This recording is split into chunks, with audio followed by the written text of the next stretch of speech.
or have another print disability which makes reading, holding a book, or turning a page difficult or impossible. The content is copyrighted by the respective publishers. For more information, please visit us on the web at nfradioreading.org. Dzień dobry. This is Joanne Yanitsky, and for the next hour, I'll be reading from the May 21st, 2026 issue of the Am-Pol Eagle on the Niagara Frontier Radio Reading Service. I hope everyone is well. A reminder, notepad and pen or pencil or a recorder or something in case we come across an email address, phone number, recipe. One never knows. I haven't looked ahead. Okay, front page, Am-Pol Eagle. We have a group photo of the Cantabile Choir number 333 from Oakville, Ontario, as they accept the Hlond Trophy at Polish Singers Alliance of America competition at St. Stanislaus Church. Kalina Singing Society of Buffalo takes second place. Photos are by Peter Sloan, and there is a photograph of Dominika Zamata, who was featured as a soloist in the grand concert. At the 53rd International Convention of the Polish Singers Alliance of America, held at the Hyatt Place in Niagara Falls, May 14th to 17th, it was the female choruses who swept the top three scores overall at the competition. The most recent addition to the ranks of the Polish Singers Alliance, the Cantabile Choir number 333 from Oakville, Ontario, under the direction of Maria Lesniak, scored the highest, garnering the coveted Hlond Trophy award at their first ever convention competition. The Kalina Singing Society of Buffalo number 221, celebrating its 125th anniversary this year, and under the direction of Dr. Brad Wingert, came in second place, and the Marcela Kochanska-Sembrich Female Chorus number 321 of Philadelphia, under the direction of David Zagorski, had the third highest score. The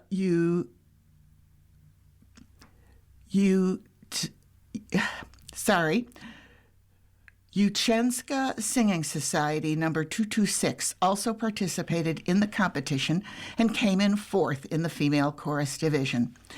Awards are also given to the top scoring choirs in each musical division. In the mixed chorus division, first place was awarded to the Haynal Singing Society of Brooklyn, second place to Aria Chorus of Wallington, New Jersey, and third place by the Chopin Singing Society of Buffalo. The top three choruses received lovely engraved wooden trophies designed by Chopin Singing Society member Michael Sigan.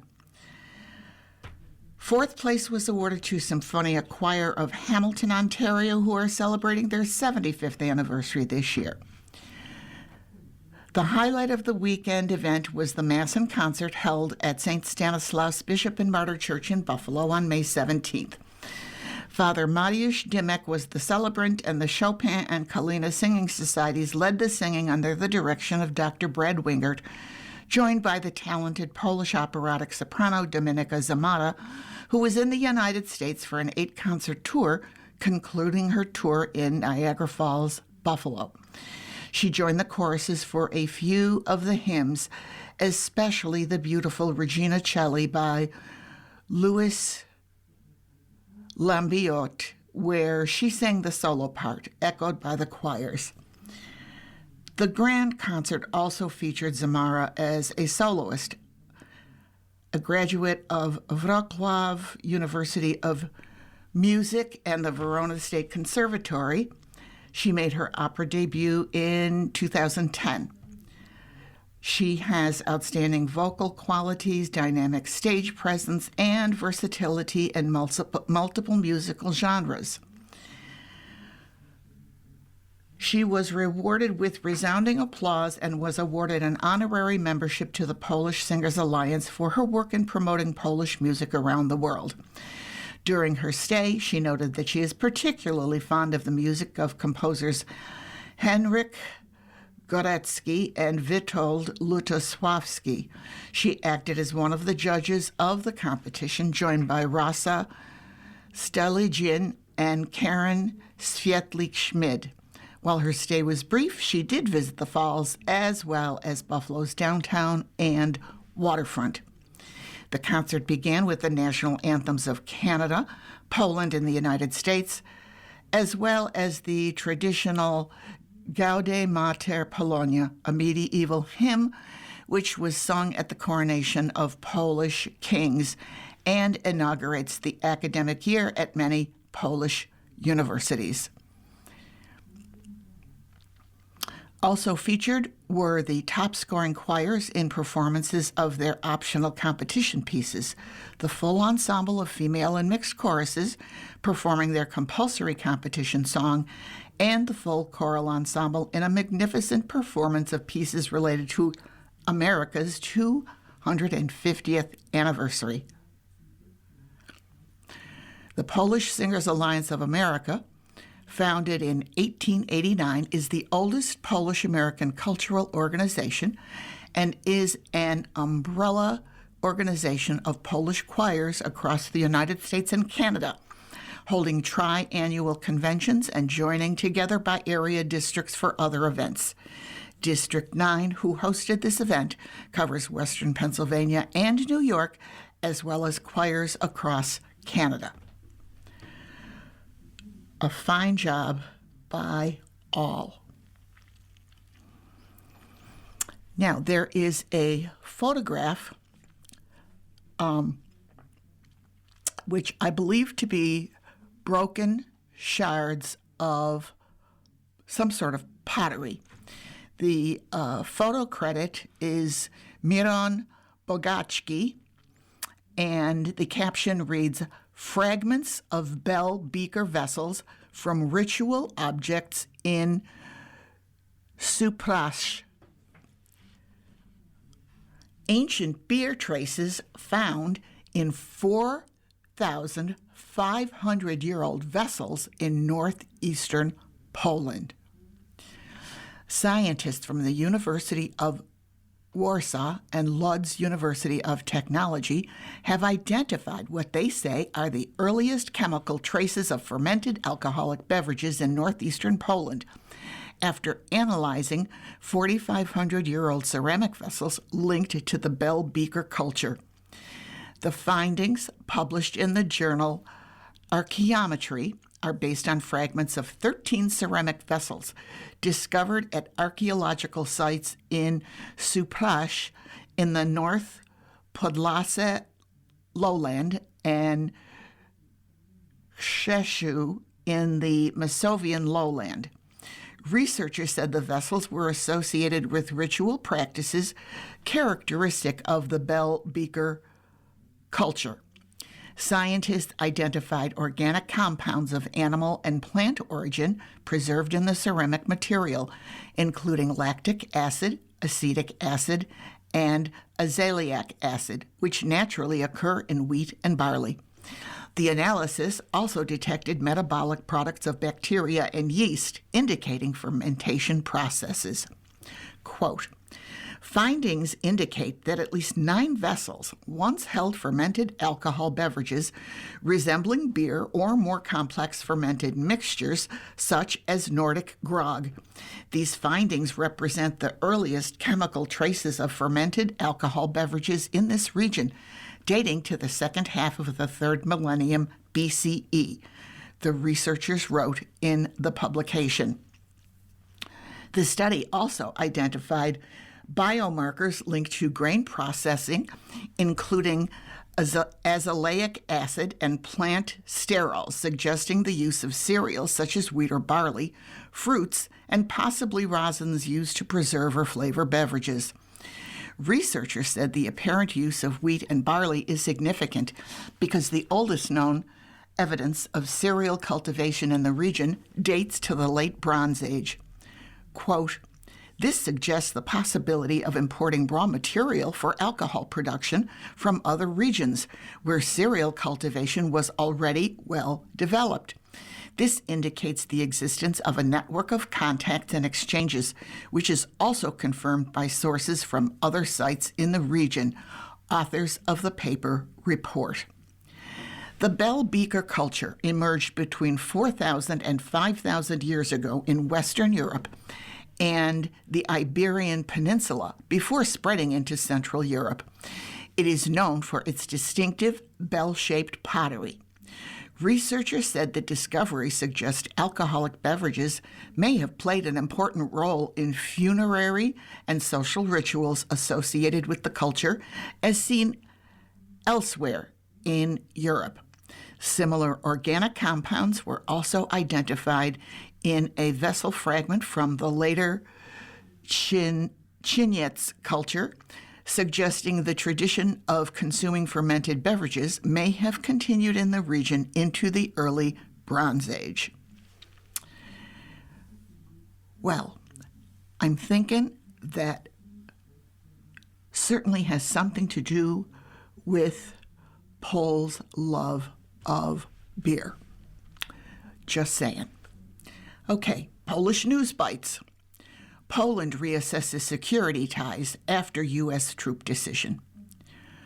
Poland's government is confronting renewed anxiety over regional security after the United States canceled a planned deployment of 4,000 troops to the country. The Pentagon described the move as part of a broader strategic review, but the announcement sparked debate across Poland's political establishment and among NATO allies.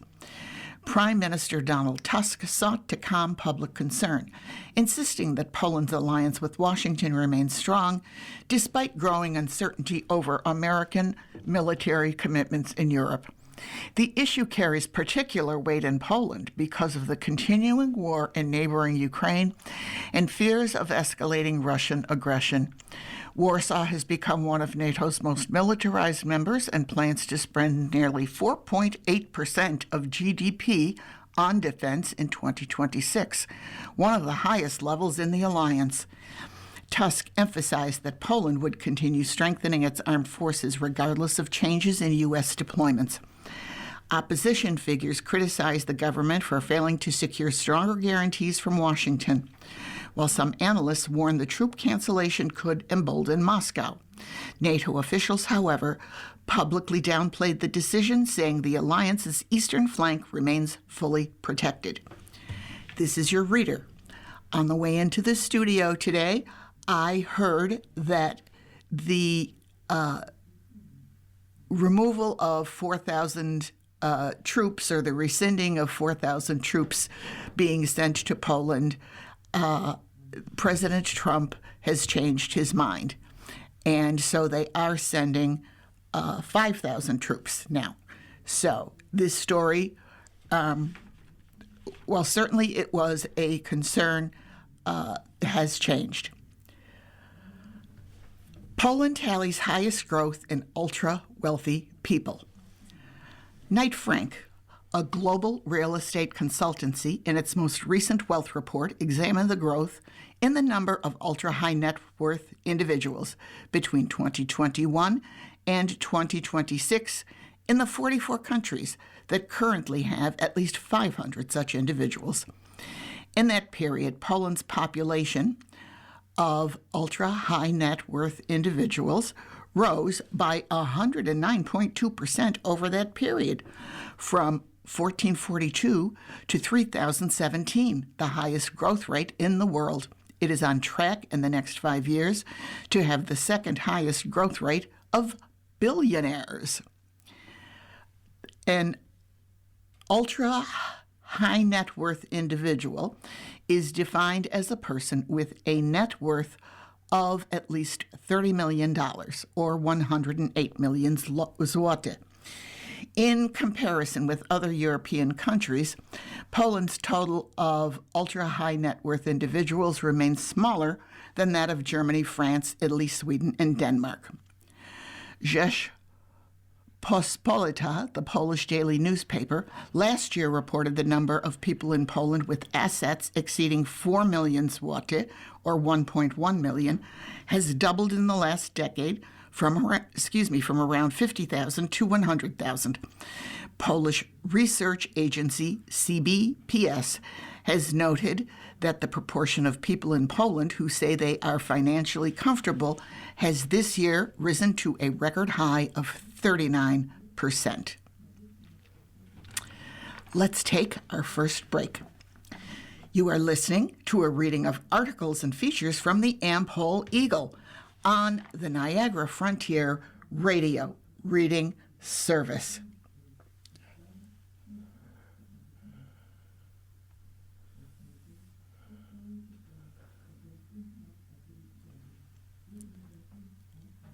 How special are special elections? In Western New York, voters are learning an old lesson all over again. Political machines never surrender power voluntarily. They simply become more sophisticated in how they keep it. The latest example is the increasingly routine practice of party insiders filling vacancies in elected office without giving the public a meaningful chance to weigh in through special elections. When an elected official resigns, retires, or moves on to another office, and that seems to be happening more frequently, the seat does not belong to a county chairman, a legislative caucus, or a circle of party loyalists. It belongs to the people. Yet again and again, vacancies are treated as opportunities for political chess moves rather than democratic participation. A small group of insiders meet, Soviet Politburo style, behind closed doors, taps a successor, and the public is expected to accept the arrangement as inevitable. Erie County Democratic Party Chairman Jeremy Zellner, who seems to have mastered this distorted process, has become the target of a fellow Democrat, New York Assemblyman Jonathan Rivera. Rivera is running in a primary against Zellner, who had maneuvered himself into a seat on the New York State Senate. Defenders of the system insist these appointments are legal, efficient, and necessary for continuity. Perhaps they are, but legality is not the same thing as legitimacy. Efficiency is not democracy. The right to vote is not supposed to be conditional on whether party leaders find an election inconvenient. What makes this trend especially corrosive is the cynicism it breeds. Voters already suspect that politics is rigged in favor of connected insiders. Every time a vacancy is filled without a competitive public election, that suspicion hardens into certainty. Citizens are told their voices matter most on Election Day, except apparently when party bosses decide otherwise. And speaking of special elections, we have primary elections coming up in June.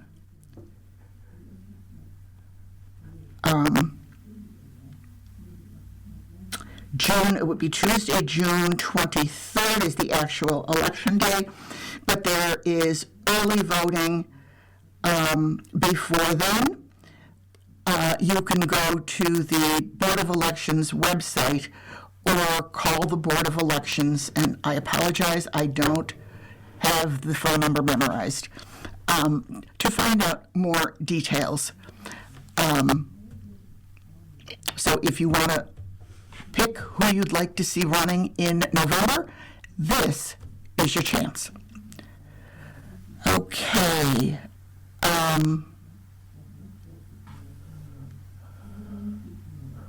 Let's go to Polonia's calendar. We have on Thursday, May 28th, the Professional Businesswomen of Polonia membership meeting featuring Kathy Carr, jazz vocalist and pianist. It's at Clark's Banquet Facility, 1245 Seneca Creek Road in West Seneca. All are welcome.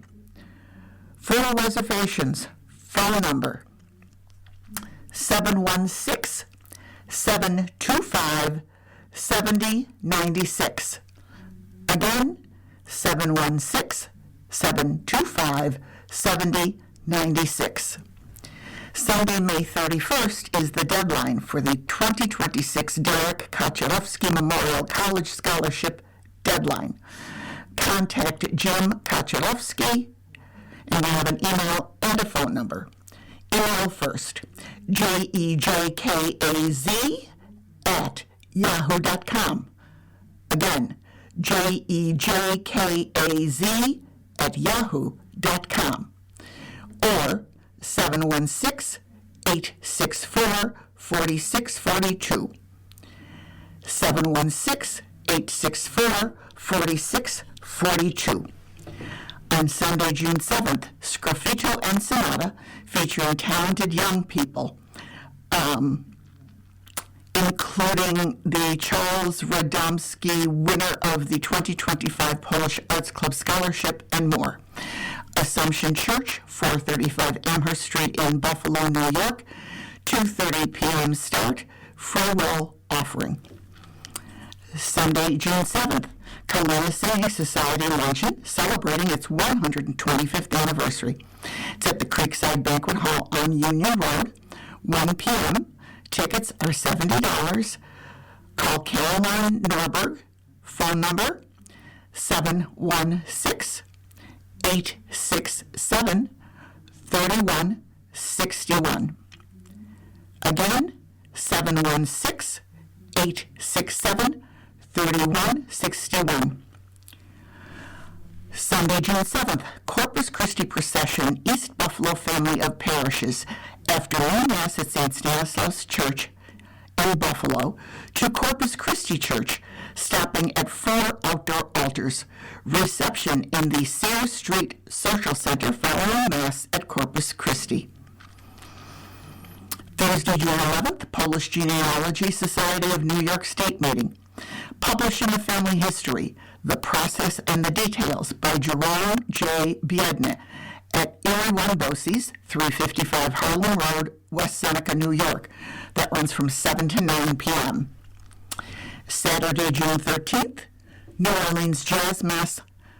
The concert is at 4:45 p.m. and Mass is at 5:30 p.m. at St. Adalbert's Basilica, 212 Stanislaus Street in Buffalo, New York. Music by the Brass Machine with vocalist Lindsay Holland. Sunday, January 14th, Pipe Organ Guild Concert, Holy Mother of the Rosary Cathedral, PNCC, 6298 Broadway in Lancaster, New York, featuring 6 musicians, including music for organ, organ on flute, and organ on oboe. 3 p.m., a festive reception to follow. It's free. Sunday, June 14th, the 108th annual pilgrimage to Niagara-on-the-Lake Military Cemetery of Holler's Recruits. That's at noon. No other details. Wednesday, June 24th, Polish American Congress, Western New York Division General Membership Meeting, 7 to 9 p.m. It's at the Buffalo Airport Hotel, 4600 Genesee Street in Cheektowaga, New York.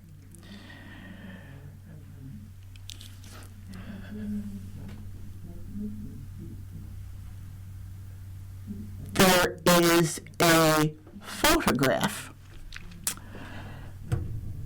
Cute baby, smiling mom, and the caption reads, Karol Wojtyła with his mom, Emilia.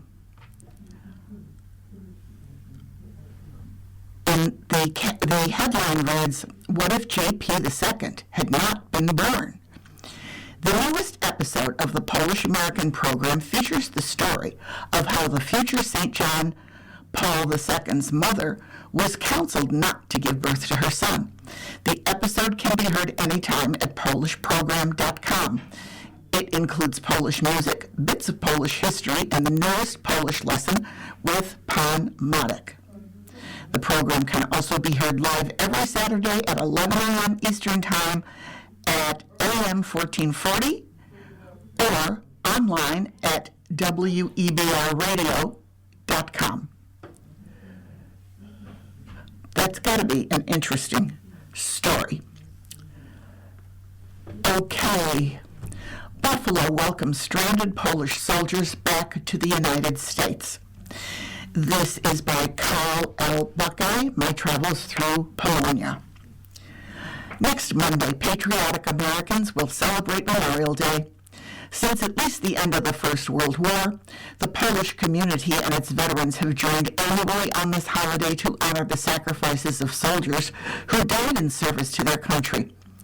One of the most impactful remembrances occurred in 1920 when Memorial Day helped to inspire Polonia to respond to the special needs of those who had formed what was known as the Blue Army.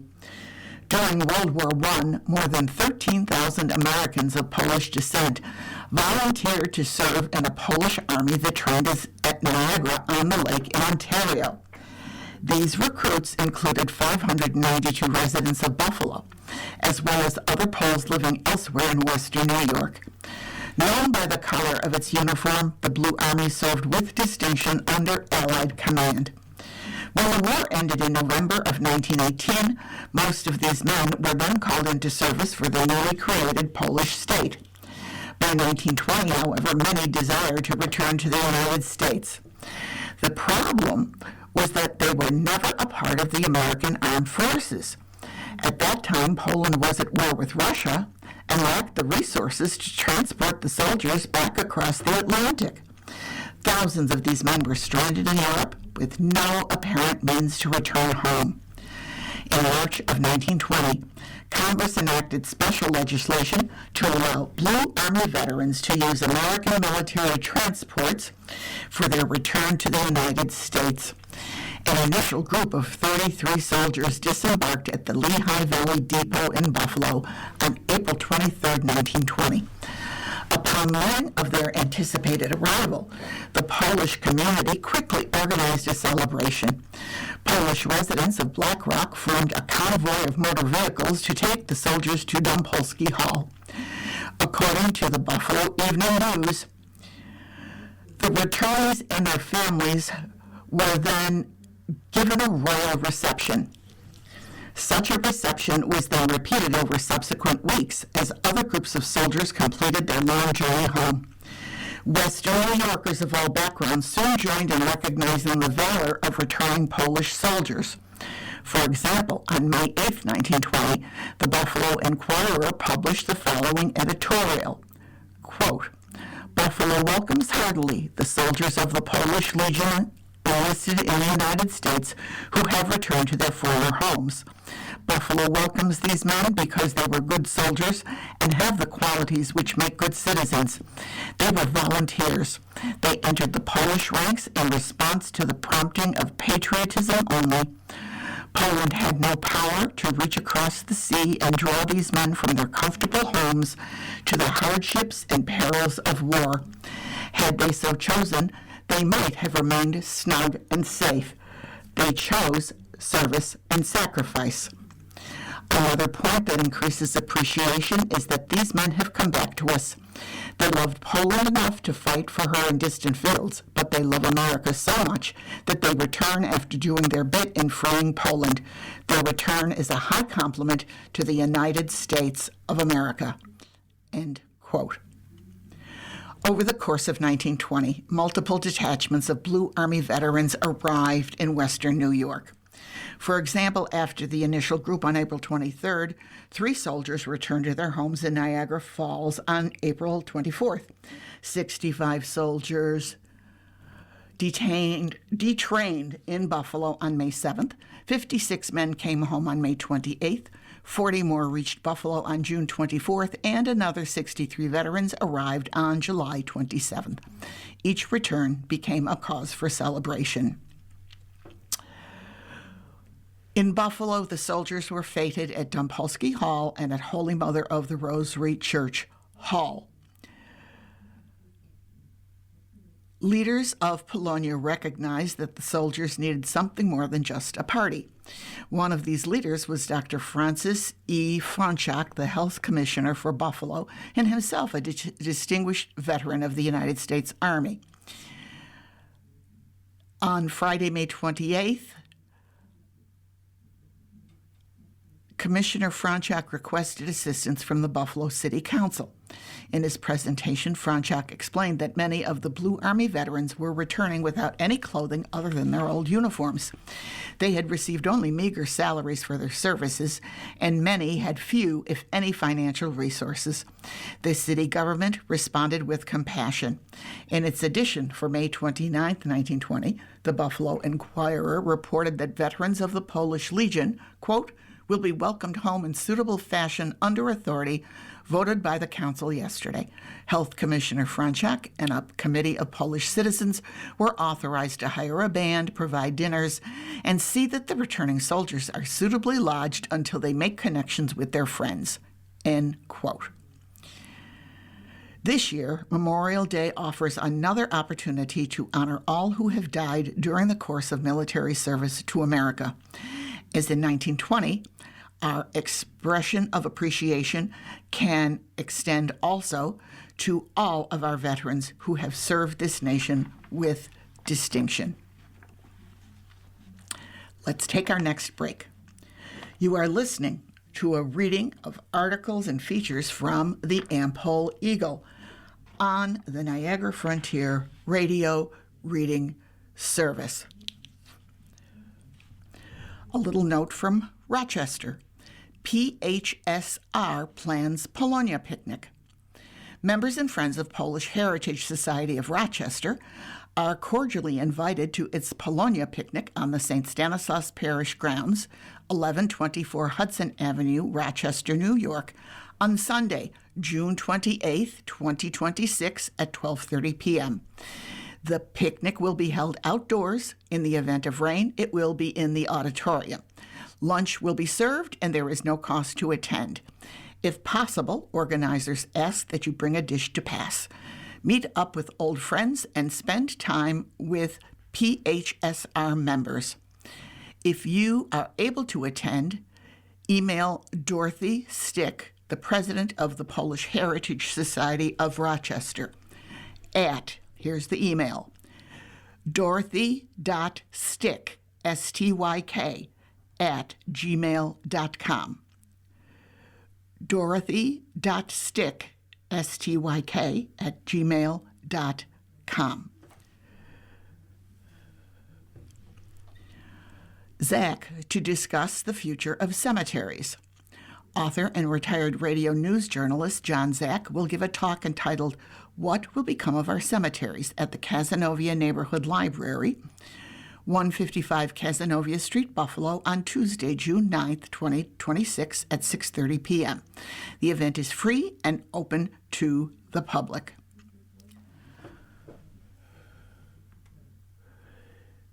PAC announces entertainment for Pol Am Arts Festival in Cheektowaga.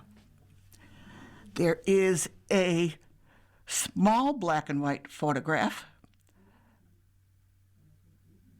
and the caption reads, Lenny Gomulka and Chicago Push Band will perform at Cheektowaga Polish American Arts Festival, Cheektowaga Town Park, 5:30, 7:30, and 9:30 p.m. on Saturday, July 25th, and Sunday, 2, 4, and 6 p.m.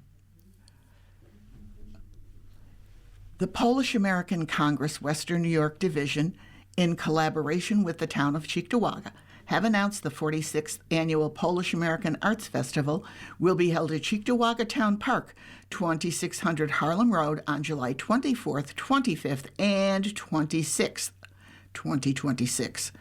Nationally renowned entertainment participating, the festival will include Lenny Gomulka and Chicago Push, a 12-time Grammy-nominated band. Gomulka is a member of the International Polka Music Hall of Fame and author of the official polka song, Say Hello to Someone in Massachusetts. James L. Lawicki II, president of the Polish American Congress Western New York Division, said, quote, the Polish American Congress is proud to present this legacy event for our community.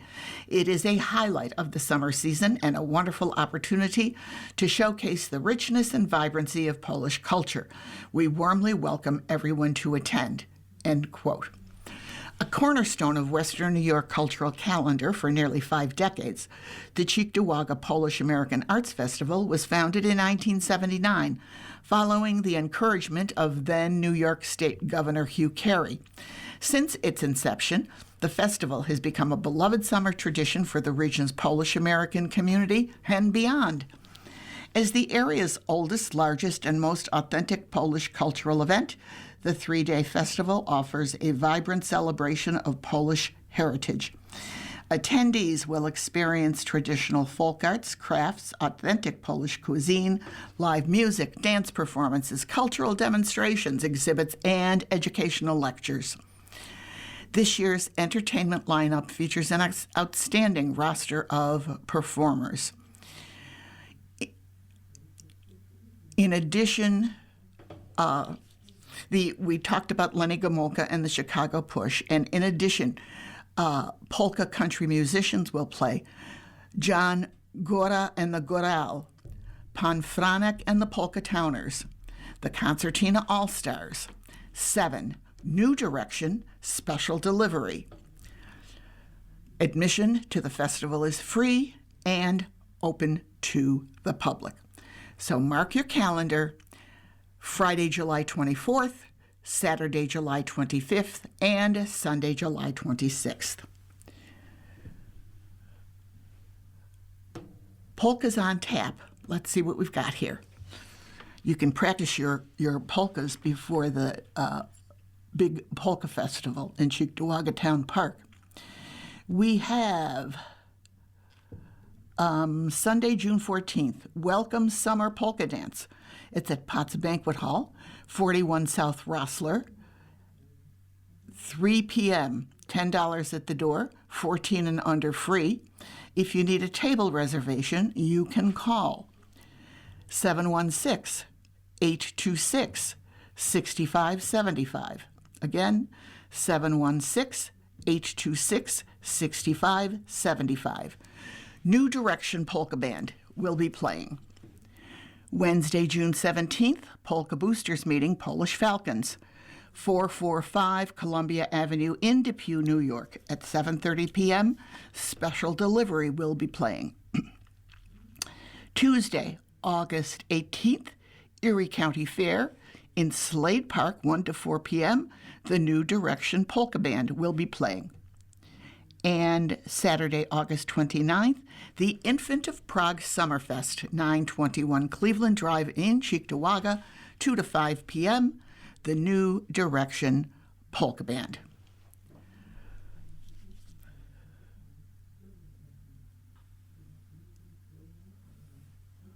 I'm just scrolling through here. I'm going to do the This Week in the History of Buffalo's Polonia by Carl L. Buckeye. And it's a longer than usual list, but this is the time of year when there are so many more activities now that the weather is breaking. Makes sense that that happened many years ago as well.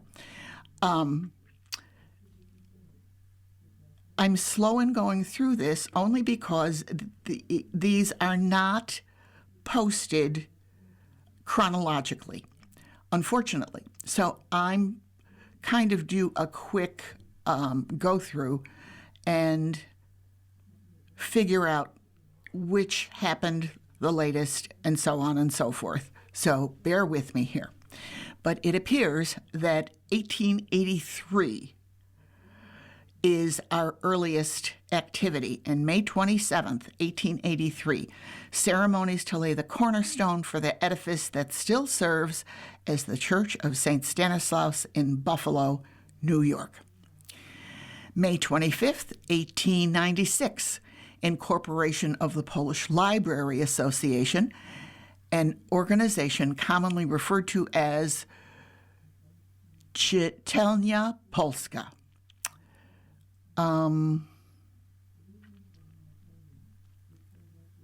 1911, May 21st, more than 4,000 Poles march in a parade that takes them to St. Adalbert Basilica for ceremonies honoring Polish patriots. 1914. May 22nd, 1914, at a match in Buffalo, Frank Taberski successfully defends his title as world champion in the game of pocket billiards. May 27th, 1918, more than 5,000 representatives of Polish organizations marched from Broadway and Fillmore Avenue to the Broadway Auditorium in Buffalo as a sign of support for an Allied bazaar held to raise funds for war relief.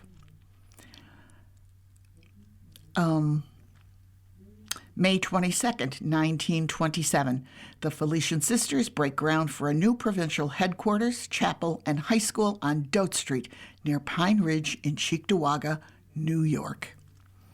May 27th, 1928, Ambassador Jan Chehanovsky visits Buffalo to attend the First National Convention of the American Veterans of the Polish Army. A highlight of the convention was an excursion of 1,200 vehicles to the former training facility at Niagara on the lake. I think we got it. Okay. Next, let's jump to Tom Tadapachki and his Tom Talk. There is a photograph of Victoria Volok-Karas, who ran Victoria's restaurant. Victoria's was an East Side institution. If you grew up in a Polish-American neighborhood, you're very familiar with the role that women played beyond family life. Whether it was in politics, organizations, or business, Polish-American women were a significant force. One of those women was Victoria Karas, who was a vital force in Buffalo's Polonia. She is probably best remembered for the restaurant bearing her name that was located on Clark Street, just a few doors from Broadway. The former Victoria Volok was born in the village of Kraśnik in the province of Lublin, Poland in 1891. She was married in Poland and came to the United States in 1913 with her husband, Michał. They settled on Perry Street in Buffalo's Old First Ward. The Karas family was among the influx of Polish immigrants who began settling in Buffalo's Old First Ward, which had largely been populated by Irish Americans. They were part of the group that helped found a Polish Roman Catholic parish, St. Valentine's, to serve that population. The first Mass was said at St. Valentine's August 15, 1920. Victoria started off as a waitress and later became a cook at the Hotel Statler. The Statler Hotel, located in Niagara Square in downtown Buffalo, had a number of firsts in the nationwide hotel industry, including the first to provide a private bathroom with bathtub in each of the 450 rooms in the luxury landmark, known for its innovation, elegance, and role as the center of high society. But Victoria and her husband decided to get into the restaurant business themselves in the 1920s. When he died in 1930, she continued to operate eateries at a couple of different locations.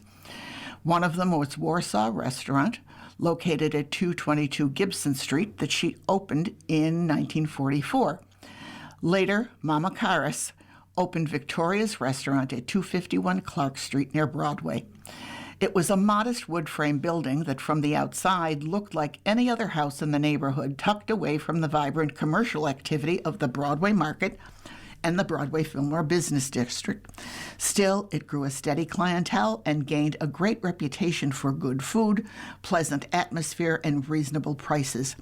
It was known for its Polish dishes, particularly its czarnina and potato pancakes. Apart from her culinary and business abilities, she was dedicated to helping others, especially in Polonia. Mrs. Karas, a parishioner of Corpus Christi, was involved with various organizations, including the Polish Women's Alliance, Polish National Alliance, and Kolka Polak. She received a plaque for community service from Mayor Frank Sedita and letters of commendation from President John F. Kennedy and Senator Robert F. Kennedy as well. She was also honored for raising funds for the Our Lady of Częstochowa Chapel in the National Shrine of the Immaculate Conception in Washington, D.C. Victoria died in 1969 at the age of 77 at her home at 783 Fillmore Avenue. Her restaurant closed, but one of her daughters, Sophie Wolski, went on to serve as chefs at Adam's Rib for many years. It's been a long time since Victoria's restaurant closed its doors, and the building is long gone as well, but there are still people around who fondly remember the great food and community service of Victoria Volok Kadas. I don't know if he was related to the Victoria Kadas family, but Michal V. Kadas operated the Kadas Sausage Company, which was located at 1490 William near Central in Buffalo. A native of Poland, he started out by opening a butcher shop at 993 Sycamore at the age of 19. In 1949, he opened the state-of-the-art 20,000 square foot facility on William Street. In 1954, he sold the business to Armour & Company. Kadas then returned to the shop on Sycamore and retired in 1972 after 55 years in the business. In the 1960s, one of Victoria's competitors for quick, inexpensive food was the Deco restaurant on Broadway and Mills near the Dick's Drugstore. Deco wasn't a single location, but was part of a local franchise that at one time had 50 restaurants throughout the city. Other locations in Broadway Fillmore were at Broadway and Townsend and Fillmore and William. Deco boasted that it served, quote, Buffalo's best cup of coffee, end quote. But by 1980, Deco was almost all gone, having lost much of his business to Your Host restaurants. Your Host was a bit more upscale than Deco, which sometimes had the reputation for being a greasy spoon. Also, Your Host put restaurants in the suburbs. By the mid-1990s, the Your Host locations, which numbered 31 at its peak, were gone. Just as it replaced Deco's, in turn, Your Host was replaced by drive-through coffee shops and fast food restaurants. Thanks, Tom Tadapachki. Let's take our last break. You are listening to a reading of articles and features from the Am-Pol Eagle on the Niagara Frontier Radio Reading Service. We're going to go to Polonia's Gardens by Renia Senko-Hanchak. Some photographs, and this is about picking what appears to be picking vegetables for your garden. And there is a photograph of people in a greenhouse, and one of those people is Marie Wasikowski, who is selecting her tomatoes. There is a photograph of some very early spinach sprouts, including the fact that spinach is very nutritionally dense. Yes, it's good for you, and there are different ways to do it to make it taste good. Personally, I like it just the way it is. It's very easy to grow. There is another set of photographs, 3 of them, in fact, and it says, Eat the Rainbow. And we have royalty purple pod green beans. We have eggplant or aubergine and yellow brandywine tomatoes. So many varieties of tomatoes these days. Wow. Okay, the healthy garden. Planting your vegetable garden? Think about planting a healthy garden. Wait, aren't all gardens healthy? Some vegetables and fruit are nutritional powerhouses. Growing nutrient-dense crops ensures that your harvest is packed with vitamins, antioxidants, and disease-fighting compounds. Some examples include cruciferous vegetables like broccoli that are a great source of folate, an essential B vitamin vital for health cell growth, fiber, calcium, vitamin A and C. They have high levels of antioxidants and phytochemicals. Kale and other dark leafy greens are high in calcium and a great source of fiber, omega-3, and antioxidants.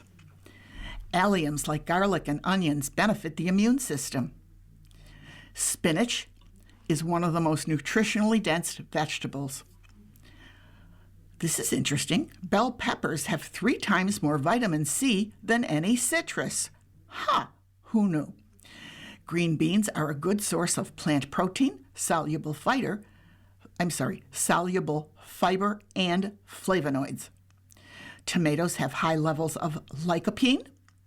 Blueberries are abundant in flavonoids. Strawberries are packed with vitamin C, a powerful antioxidant. You don't need a huge garden for herbs. Small pots of basil, rosemary, thyme, mint, and parsley not only garnish and add flavor to your meals, but supply flavonoids and phytochemicals. Eric Psholkovsky and Amelia Weber are owners of Bill Weber's Nursery on French Road in West Seneca. In addition to flowers and produce, they offer a great selection of vegetables ready for planting. There are 100 varieties of tomatoes, 66 varieties of peppers, and 64 varieties of herbs. Here you will find a tomato named Health Kick that has 50% more lycopene. Eric has learned that a yellow tomato appears to be better for acid reflux. I believe it's reflux. And the super sauce tomato has fewer seeds, which clients with the intestinal condition diverticulitis often request. Have you heard of the phrase, eat the rainbow? Eating a variety of colors adds flavor to your meals, but the process of developing that pigment increases certain nutrients. Red and orange vegetables like bell peppers, beets, and red onions have a larger amount of vitamin A. In blue and purple vegetables like some cabbage and eggplant, the pigments that provide the deep purple color are antioxidants.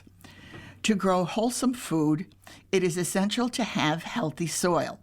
Over time, crops deplete the soil, which then needs to be refurbished. Compost and appropriate fertilizers provide a mineral-rich soil full of active microbes that support healthy plants. Pesticides and herbicides are absorbed by plants, which you then eat. Check your plants regularly for the first sign of disease, which can then be treated early. Researchers have identified specific natural food-sourced vegetables, fruits, and herbs that affect certain diseases. The role of supplements is not clear. Although this is beyond the scope of this article, you may find some references healthy. So, I have to say, I was on my front porch yesterday watering some pots and saw my next door neighbor. She came over to pet the dog, and she said she was going to the store and she needed some parsley. And I said, well, I have parsley. And she didn't quite believe me, but we went to the pot that I have. It's been outside now for a while, and it's got some sage, it's got some thyme, and it's got parsley. And the parsley, I start from a packet of seeds. And when it starts to fade, I sprinkle more seeds down and start some more. So I gave her a bunch because she was making parsley buttered potatoes. So she still had to go to the store, but I was very happy to be able to share my little bit of an herb garden with my next door neighbor. Gardeners like to do that sort of thing. Okay, we're on the proverbial centerfold, and there are not many photographs, but there is one large photograph proudly honoring our veterans. And it's actually an ad for Bushka Funeral Home. And there is a very touching photograph of a soldier, and I'm guessing it's his young daughter who is hugging him very tightly, and in her right hand, she's holding a small American flag. Very nice. Let's see, I'm scrolling through here to see what else we have. Okay. Cluster research shown to assist in locating hard-to-find ancestors by Steve Długosz. The process in which individuals can locate birthplace origins of hard-to-find ancestors, described by research experts as, quote, brick wall ancestors, end quote, is being made slightly easier through the use of social cluster options as well as gazetteers.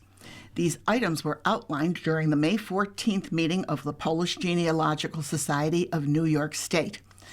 The topic, Breaking Through Walls with Cluster Research, was presented by longtime researcher, genealogist Julie Roberts-Szczepankiewicz. 3 case studies, 1 Polish and 2 non-Polish, were highlighted by Roberts-Szczepankiewicz, who described cluster research as the methodology of researching an ancestor's social network of family members and other close associates.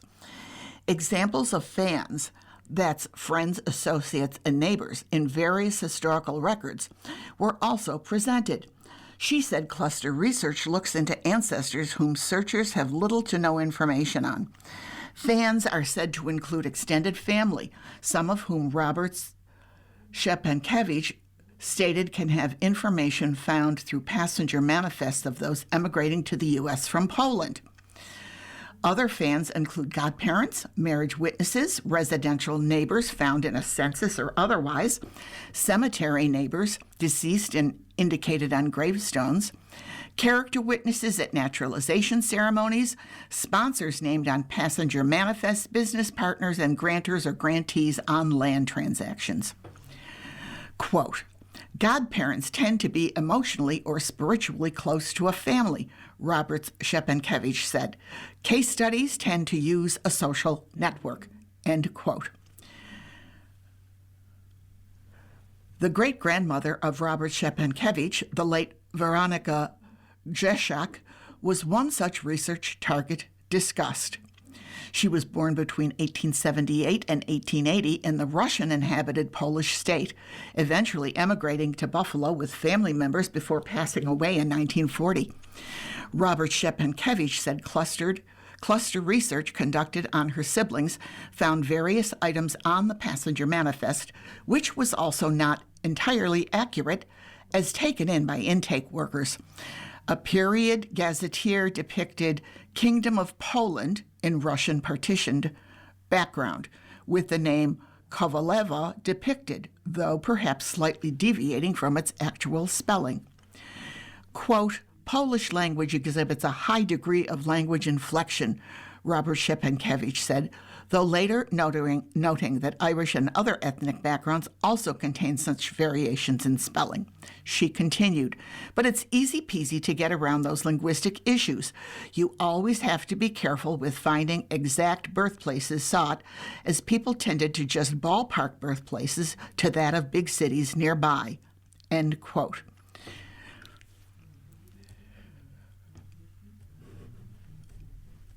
We're going to wrap up.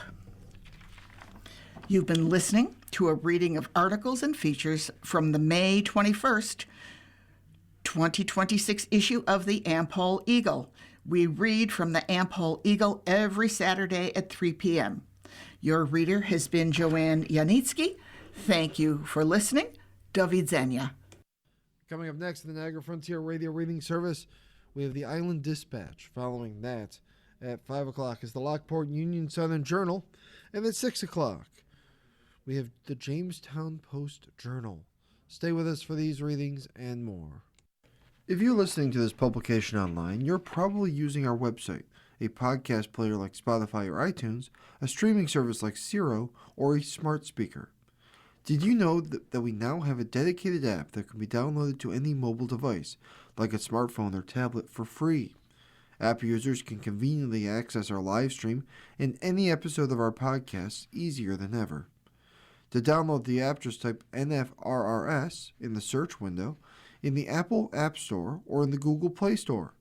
Contact us anytime if you have any questions by calling 716-821-5555 extension 5. Thank you.